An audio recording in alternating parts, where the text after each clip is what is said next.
So, just a little quick check-in. First of all, it's so hot out. It's like, I don't know, 90 degrees, 95 degrees, something like that. It's hot. But just a quick check-in. It is Tuesday, and I just got home from work, and I don't know, today was not a mentally great day, I guess. But I got out of the house, I went to a cafe before work this morning, and now that I'm home from work, I just wanted to soak up some sun, or at least be outside. I felt pretty cooped up today.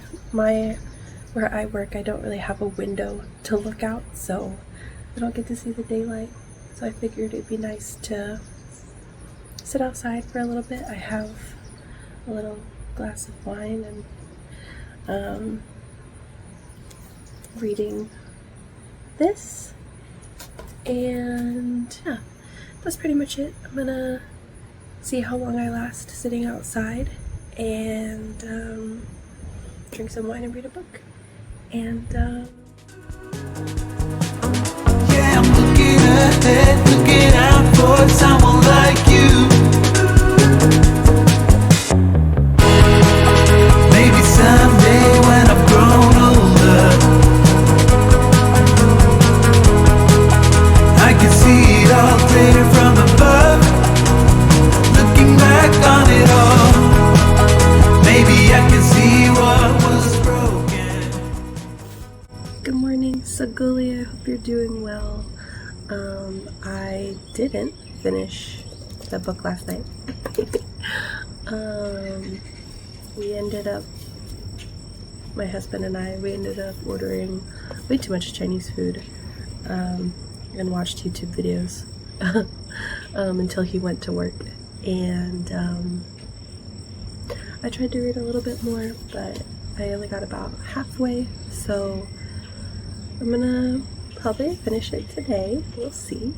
I'm just having my morning coffee out on the porch, and I have no idea if this audio is going to be any good because the birds are so sing-songy this morning, which I love, but also not for audio, but that's okay.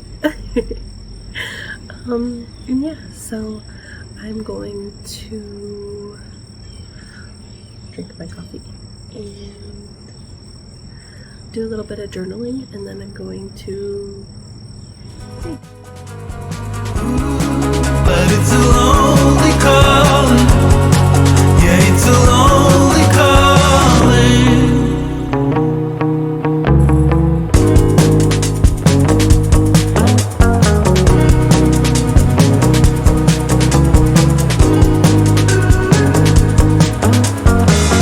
I'm done trying to fix what is broken,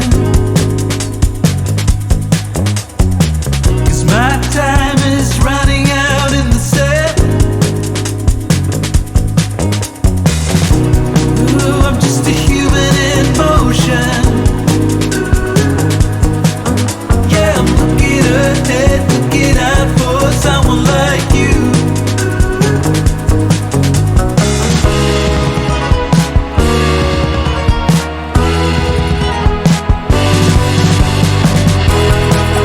Maybe someday when I've grown older. Hey, Saguli, I hope you're doing well. This week really kind of got away from me. I tried to film at the start of the week, and then kind of just, I don't know what happened. So I didn't film as much as I wanted to. But I did read a lot, so I guess there's that. So I thought I would just do my little reading wrap up this week. I normally don't read this much. Like, I feel like I read actually like a lot. But work has been slow, and I've just had some free time, and they're all short books. They're like novellas and short stories. So I think that's kind of like the vibe for July, I guess, unintentionally. But yeah, so I'm going to do a little reading wrap up. I'm a little more prepared than I usually am. And by usually, I mean like literally the last time I did this. where I couldn't remember anything. So anyway, yeah, I'm more prepared this time. I actually wrote down what I want to say, or at least reference. So forgive me if I like look down for a second. I'm like trying to collect my thoughts. So the first book I finished this week was All Systems Red by Martha Wells. It was a short audiobook. It was like 3.5-ish hours. I listened to it like in 2 days at work. So I really enjoyed it. It is a story about like a humanoid robot who calls himself Murderbot because he's like built to kill. But he like hacked his own like governor, so like he like is more sentient than like the other robots that he's like, and he really just wants to watch TV, and doesn't want to be perceived. But the group of like humans that he's, or like scientists or whoever that he's like assigned to, like they get into trouble, and so he's like, well, you're kind of nice, so like I guess I'll help you. And it's kind of just this short story about a robot who doesn't want to be looked at and just wants to watch soap operas. It was really funny. It was really great. I got it on loan at the library. I definitely want to own the physical book, so I'm gonna look to getting that, just because I think I will want to reread it, and also it was just like funny, and so I really want to own that book. I rated it 4 stars. The next book that I finished was What Feasts at Night by T. Kingfisher. I honestly forgot how much I loved What Moves the Dead until I started reading What Feasts at Night and was like, oh yeah, like these characters are awesome. The way T. Kingfisher writes is amazing. It was just a great, immersive, horror, spooky short story. It was like everything I was looking for. It's everything that I wish the Graveyard Shift was, that it wasn't. And this was everything that I wanted. Basically, Alex Easton returns home with Angus to find that their house is falling apart, and the caretaker has passed away. And then they get a new caretaker, and the new caretaker falls under a mysterious illness, and then Easton falls under a mysterious illness. And then they have to kind of figure out why they're getting sick. And then Easton has to kind of grapple with themselves about like what's natural and supernatural and that kind of thing. Um, so yeah, it was great. It was kind of like this just short, spooky little mystery. And it was really great. I highly recommend. It was a 5-star read. I even annotated it because I felt like it had like a lot of just like really great one-liners. And some of it was just like really funny. And then I finally finished Sunrise on the Reaping. That book destroyed me, as I knew it would.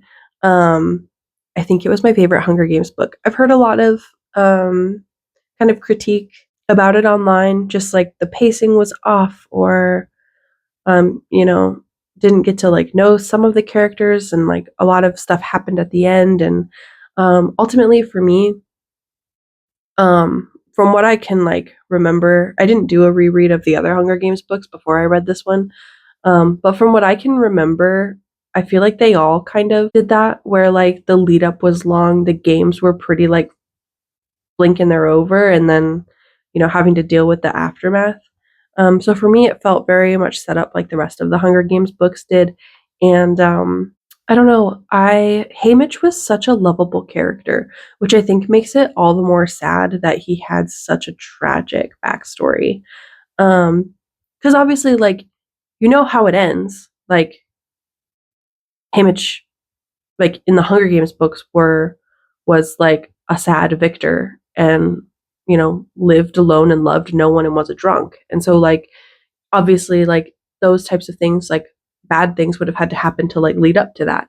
And so I think that it felt like maybe it's because I already had sympathy for Haymitch as a character going into it, but I very much enjoyed Haymitch so much more as a character than I did Katniss. And I think this is my favorite Hunger Games book. I just think that, I don't know, there was something about just kind of the way that he loved people, just made it so made each like death on and off the page like just resound so much more. So it was a 5-star read for me. I really, really enjoyed it.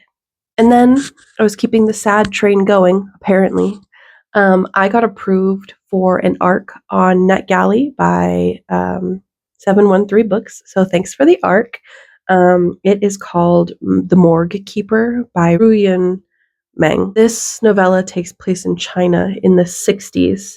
And it tells a story of a man who had a life of like hardship under government suppression. And basically, as a morgue keeper, he has to prepare people's bodies when they're dead for their, visit with their loved ones, and then they're taken off to like cremation. Um, and so he's not a mortician. He was never like went to school for it or anything. They basically just like he's been a morgue keeper for 16 years because that was the job that was like assigned to him. And then as like political tensions grow, things start to become stricter. Everybody starts to become a bit more on edge. And then one night, a deceased woman gets brought into the morgue, um, but she has been like brutally murdered, and like so much so that she's like unrecognizable. And it really affects the main character.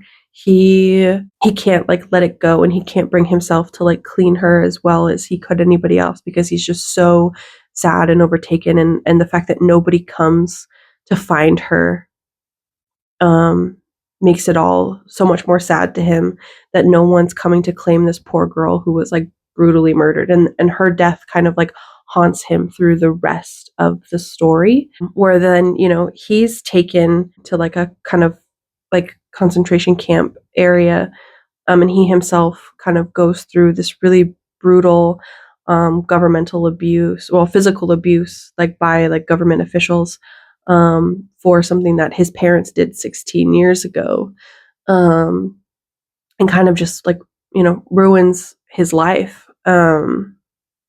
Takes him away from his job, his fiance, people he cares about, um, and he watched everybody around him kind of either go insane or lose their lives. And it was a really sad book, but also felt very, very real. I don't read a lot of historical fiction, but this just was like, it was really hard to read, but it felt necessary to read it. It ultimately, like, it was a story of like human resilience and like hope. And I think that as much as it was tragic, it was very like beautifully written. I think the author did an amazing job. That kind of like resilience and hope through like tragedy. And I think that the mystery kind of aspect of it was really interesting because, again, like I don't normally read historical fiction, but like the mystery of this man trying to figure out like what happened to this young girl while everything else was happening like really kept the story like going. I rated this 4.25 stars. It was great. It was beautiful. Thank you again to NetGalley and 713 Books. It's a book that sticks with you, and yeah, I think it was just really beautifully written. Okay, last book that I finished. I'm like, I know, I'm so annoying. I've like read like so many books this week. They're all short, I swear. They're all like under 200 pages. Um, Over the weekend, the hubby and I went to the bookstore, and so I let myself get a couple books. And so I picked up at the bookstore because I found it there. I like saw it there, and I was like, "Ooh, I saw this online." Like I love these kind of books. It was called Days at the Morisaki Bookshop by Satoshi Yagisawa. I just thought that it looked cute. It sounded cute. It just looked like a cozy read. And I do love reading Japanese books that are translated to English. I do love reading a lot of Japanese authors. I think that just like I don't know. I think the way that life can be experienced through another culture, and then like kind of I like seeing different perspectives. So yeah, I picked this book up on kind of a whim after seeing it online. It was very cozy. It was a very like reflective read. It was about a gal named Takako who goes through a really bad breakup. She's like 25. She goes through a really bad breakup, and it kind of like just completely throws off her life. Like she was dating a guy that she worked with, and then they broke up because he was actually engaged to somebody else, and she ended up quitting her job. And then she just kind of like slept for a really long time and then was like, I can't sustain this. And she ends up moving into the room above her uncle's bookshop. Basically, she works for her room and board. So he's like, if you just work for me in the mornings, you can live here for free. And at the start, she's very much like they're estranged in the sense that they were close when she was young, but now that she's older, she's like, he's a weirdo. Like, he is so eccentric and he just looks sloppy and like this, that, and whatever. But then as they kind of like start working together and she moves in and everything, she's like, oh yeah, like you're my favorite uncle. Like, you know, like their relationship really like kind of like regrows and like blossoms together. And um so yeah, it was just a really cozy read. They kind of like have to navigate her heartbreak together and his own, because he has his own like heartbreak that he's going through, and so they kind of just like grow closer together. I really liked how it was written.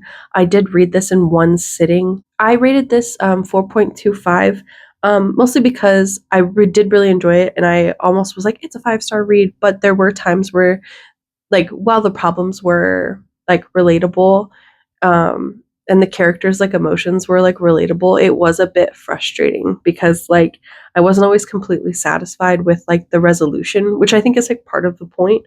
But for me, I just wished that, I don't know, there was a little more fullness. But yeah, I still really, really enjoyed it. I would reread it. And I want to pick up. There's a sequel. Like I think it's literally called More Days at the Morisaki Bookshop. I want to pick that one up and read it. So I did still really enjoy it. So I recommend checking that out. So now we'll get into what I'm currently reading. None of these books I've gotten very far in, or some of them I haven't even started, but like I plan to start them this week type of thing. So that's why I've put them on here as my like kind of like currently reading. The one that I mentioned last time, I am still currently reading it. It's just kind of been put on the back burner. Is Darker by 4 by June C.L. Tan. It's good. I'm just having a bit of a hard time getting into it, but I can feel the momentum building. Like I have the interest and I can feel it like getting more interesting. There were just other books that held my attention this week more. And so that's why it's still like not done. But it's Darker by 4. I realized I didn't really explain it in the last video I did, but it's kind of like about like Grim Reapers, and there's like a fourth king of hell who's missing. And so there's Rui, who is kind of becoming a Reaper like out of pure vengeance. And then there's a guy named Yuren who basically is just like the letdown of the family. And he's being forced to join this Reaper Academy because he's just, you know, always getting into trouble, essentially. They kind of like somehow, like, and this is the synopsis, they somehow like swap powers. And then Rui, because she doesn't have the powers that she used to, makes a really bad deal with another god to like basically find this missing like fourth king of hell, and then everything kind of like devolves from there. This was a book that was recommended that was basically like, if you liked the K-pop Demon Hunters movie on Netflix, like this was a book that you should read and you'd probably enjoy it. Yeah, I did like that movie. I am liking this book. Like I said though, I'm just putting it on the back burner because I like it. I don't love it. I got approved for a couple arcs this week, and I really want to get through those so that I can kind of like bump my score up on NetGalley. So I'm probably going to put this one on the back burner a little bit, but I do enjoy it, so I am going to come back to it. Currently, I'm sitting at 14% of like how much I've read, so I really haven't read that much. But yeah, and then this book has been an anticipated read for me for a couple months now. Basically, since I heard it was coming out, I was like, I want this book. I want to own it. I want to read it. I better like it. This book is called Maggie, A Man and a Woman Walk into a Bar by Katie Yee. It's a debut novel by this author. I was so excited when I saw that this book was going to be available as one of the monthly picks for Book of the Month. I immediately picked that book, and it came in the mail. So I'm so excited to have a physical copy of this book. So this will be like a physical book that I'm reading instead of like an e copy, which will slow me down a little bit because I can't read it at work. But that's okay. I'm still very excited to read it. But basically, this book is about an Asian American woman whose husband has just admitted to her that he's having an affair. And it's kind of her kind of spiraling about what that means for her and their family because they have 2 children. And all the while, she's also dealing with a potential like cancer prognosis or diagnosis. And so it's just having to navigate that. She's kind of like her heartbreak is like manifesting like physically in her body. Um, and so yeah, it definitely sounds like a really sad story, but it's marketed as a tragic comedy. And so far I've only read like 45 pages. But it is like all of that, like that part, like the whole like husband having an affair and her like potentially having cancer, like all happens in the first like 40 pages. And just the way that the character, like, and the author, like, writes about it, and it's just so funny, and you're almost like, "Am I allowed to laugh right now?" It's kinda sad, but, like, it's so funny, it's so good, it's so well written already so far, so I'm really excited to see, how the story, like, progresses, and kind of seeing, like, I don't know, how it goes. So currently I am at 21%. I'm really excited about reading it, and yeah. And then next, or the last 2, I got approved for ARCs on NetGalley. So the first one was Moth Dark. This is a young adult novel, fantasy book. It was actually available for like auto approval over the weekend. So basically, like if you requested it, you were going to get it. And so I was really excited about it. It sounds really interesting, so I'm hoping that it's really interesting. It's basically about a young girl who's obsessed with what they call the dark world and a gender fluid elf prince. And their relationship takes place kind of like as they jump through timelines. Um, and all the while, um, as their relationship is progressing, jumping through timelines, they're tiptoeing between like love and hate and like how, and having to figure out what is happening on these like different, like on these different time jumps. And while that's going on, evil creatures are kind of like coming out into the world as like a war between like humans and elves is like happening. And they're having to navigate that as well. I didn't really do that summary very well, but it sounds really interesting. So I'm excited to read it. This book has been all over my Instagram. The cover art looks beautiful. Everything about it just seems great. So I'm really excited to read it. I haven't started it yet, but it is an arc from NetGalley and Penguin Random House. So I'm excited to read that. And then the second book that I haven't started, I think I technically I've read like the prologue, I guess. So I've read a couple pages, but the other arc that I was approved for is called Heartsong by S.E. Wendel. This is my first monster romance, and I'm kind of scared. I don't really read monster romances. I'm not really into them. But if you ever watched the show on like Toon Disney that was like called Gargoyles, this book, like the cover art and everything, basically, even it itself in its write up is like if you liked the Disney show Gargoyles, it's very much reminiscent of that. It's basically a Celtic gargoyle and a historian meet at a museum, and then they go on like a journey to like break medieval curses. Is kind of the rough like synopsis. And so yeah, it's a monster romance. So I'm excited to kind of get into that. I like it so far. The prologue was great and entertaining. So, yeah, I literally am just reading it because I really liked the Gargoyle show on Disney when I was a kid. So, there's that. But yes, so this is a arc from NetGalley, and it's from, I believe, Harper Voyager is the publisher. So I'm very excited about that. And yeah, so that's all of my current reads. So yeah, that was everything I read this week, and everything that I've started to read this week.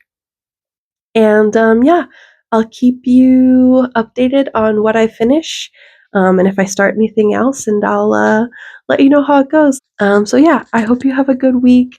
I hope you get to read what you're wanting to read, or I hope a book surprises you. And yeah, I'll see you in the next one. Okay, bye. Looking back on it all, maybe I can see what was